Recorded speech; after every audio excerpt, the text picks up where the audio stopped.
Umaabot na sa mahigit 400 mga gasoline stations sa buong bansa ang nagsara sa harap ng patuloy na pagtaas ng presyo ng krudo at iba pang mga produktong petrolyo. Batay ito sa monitoring ng Philippine National Police. Sinabi ni PNP spokesperson at Public Information Office Chief Brigadier General Randolph Tuanyo, halos na doble ang bilang na ito mula ng ito'y nagsimula sa 270 ang mga naitalang nagsarang gasolinahan nitong nakaraang linggo lamang. Patuloy na minomonitor ng PNP ang higit sa 14,300 na mga gas stations sa buong bansa upang mapigilan ang banta ng profiteering at hoarding. Inaalam na ng Department of Energy bakit nagsara na ang mga gas stations na ito. Sinabi ni Energy Secretary Sharon Garin na tinututukan ng gobyerno ang mga hakbang upang mapigilan ang posibleng pagkaubos ng supply ng langis sa bansa. Sapat pa ang supply ng langis hanggang Abril pero pinaghahandaan na ng pamahalaan ang worst case scenario ayon pa kay Garin. Kapag ka nagkulang o naubos na ang supply ng langis sa bansa, ito ay isang malaking problema. Naghahanap na ang pamahalaan ng mga bansang mapagkukunan ng supply ng langis, kabilang na dito ang China.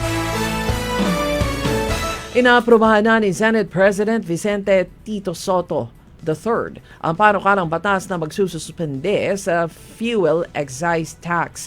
Ayon pa kay Soto, ang panukala ay magbibigay ng kapangyarihan sa Pangulo na alisin o suspendehin ang pagpapatupad ng excise tax sa mga produktong inaangkat ng bansa. Ang panukala ayon pa kay Soto ay naisumite na sa Malacanang. Umaasa siyang ang Kongreso ay magpapasa na din ng katulad na panukala. Lalo pang humina ang halaga ng piso laban sa dolyar sa pagsasara ng trading kahapon.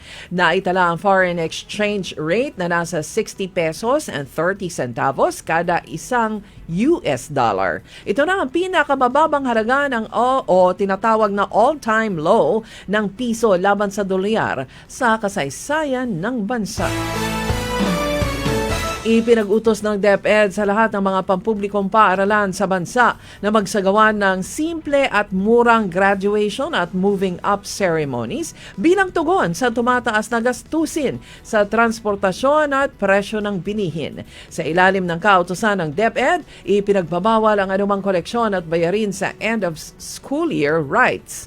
Layunin nito na mapagaan ang pasanin ng mga pamilya ayon pa kay Education Secretary Sonny Angara. Bawal na din ang magastos na venue ng seremonya ng pagtatapos. Tinatayang nasa 1.9 million na grade 6 at 1.8 million na grade 12 learners ang magtatapos ngayong taon.